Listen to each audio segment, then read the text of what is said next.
अस्सलामुअलैकुम। आप देख रहे हैं के न्यूज HD। मैं हूं हारिस अली शाह गिलानी और मैं हूं किरण खान। चलते हैं आज की अहम खबरों की तरफ।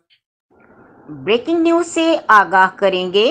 पाकिस्तान की तारीख का सबसे बड़ा स्कैंडल, वजीर आजम हाउस की 8 GB data audio recording, 100 files dark web पर, 100 घंटे की रिकॉर्डिंग, और वो भी आलमी मार्केट में बोली लग रही है। हैकर ने 3 ऑडियो फाइल लीक कर दी हैं। वायरल ऑडियो लीक्स के मुताबिक शहबाज शरीफ और इसका personal secretary doctor Tauqir Shah मुबैना तौर पर मरियम के दामाद राहील मुनीर की रहीम यारखा में मौजूद इत्तेहाद शुगर मिल्स के लिए हिंदुस्तान से मशीनरी इंपोर्ट करने और इत्तेहाद हाउसिंग के लिए खुसूसी ग्रिड स्टेशन लगाने की बात कर रहे हैं।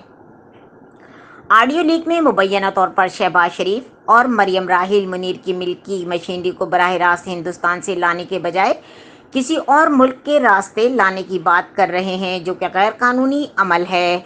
मरियम ने गिला किया कि इससे फ्रेट किराया बहुत पड़ जाएगा। इसी वायरल ऑडियो में मरियम अपने इसी दामाद राहील मुनीर चौधरी की दुनिया न्यूज़ को मैनेज करने की तारीफ भी कर रही हैं। कैसे वो मरियम के इशारों पर खबरें लगवाता है और हटवाता है। मार्केट में ये मशहूर है कि इत्तेहाद टाउन लाहौर और रहीम यार खां और इत्तेहाद शुगर मिल्स में राहील मुनीर और मियां आमिर पार्टनर हैं।